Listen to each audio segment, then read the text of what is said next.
кызымдын иши боюнча келдим эле. Менин кызымдын толук аты жөнү Төрөбек кызы Айназик 14 февралда 2000-жылы төрөлгөн.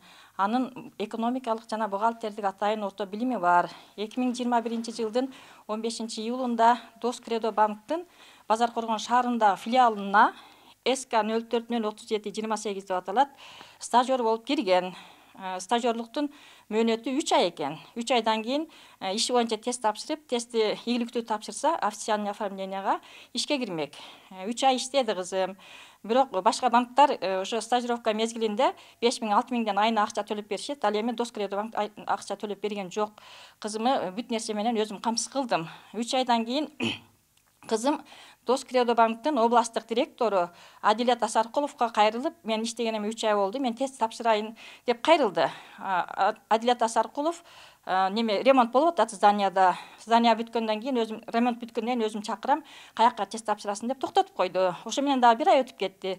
4 ай өттү. 4 айдан кийин дагы кызым кайрылганда биз өзүбүз чакырабыз деп дагы токтотуп койду. 5-ай бүтөйүн дегенде өткөн жумада кызым келип тест тапшырды. Өзү 3 попытка болот экен. 3-чү попыткада мындай результат менен тапшырды. ОПРге 86%, ал эми кассага 90% менен тапшырып, кызым ийгиликтүү тест тапшырып өттү. Тестти тапшыргандан кийин кызыма официальный оформленияга приказ буйрук чыгарыш керек эле. Ушул бүгүн понедельник чыгарат деп сүйлөшүптүр ошо жетекчилер. Жаркын деп ошо кызымынын мурдагы жетекчисинин голосою дагы бар, аны дагы угузат.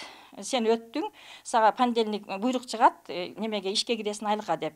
Андан кийин эле ошо өткөн четвергби, пятницабы дагы бир тест бериптир, психологиялык тест. Ушуну дагы тапшыр деп. Анан аны тапшыргандан кийин сен мындан өтпөй калдың деп кызым эч кандай негизи жок 5 ай бекер иштетип, иштен четтетип коюшту. Азыркы кымбатчылык мезгилде 5 ай бекер иштөө бул оңойго турган жок. Биринчиден кызыма моралдык жактан өтө катуу сокку болду. Кызым азыр депрессия абалында. Мунун кесепетинин бардыгы ушул Дос Кредо банктын областтык директору Адилет Асаркуловдун билимсиздигинен, уюштуруучулук жөндөмү жоктугунан, директорлук орунга татыксыздыгынан деп эсептеймин.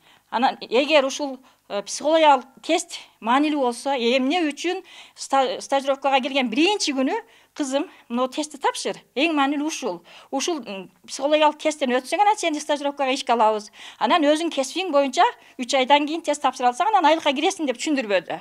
Бул жерде кеп башка нерседе. Азыр улуу урматтуу президентибиз Садыр Жапаров келип, бар жокто чындык орноп, коррупцияны жоюп атат. Бул жерде коррупциянын белгиси бар.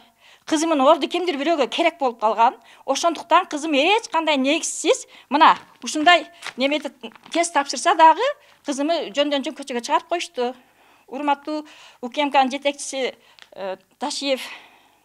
Камчыбек Ташиев жана президентибиз Садыр Жапаров ушуга окшогон билимсиз директорлордун ишин, Адилет Асаркуловго окшогон билимсиз директорлордун ишин тыкыр изилдеп, татыктуу жыйынтык чыгарышыңарды мен суранамын. Мен акыйкатты издеп келдим. Ошо иштин жыйынтыгына чыгып бересиңер деп ишенемин.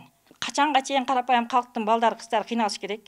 Зорго окутса, анан окутуп стажировкага жүргүзсө, стажер кылып иштетсе, анан кийин ишке келип айлык алайын дегенде кандайдыр бир жол менен ушу иштен четтетип койсо, дагы деле ошо карапайым калктын балдары, кыздары кыйналып атат.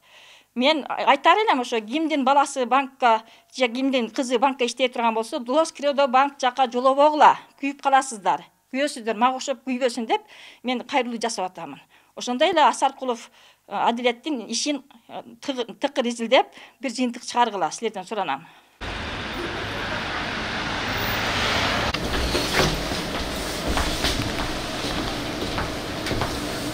Эгер болбойт дейт, письменно обращаться етсе, письменно беребиз.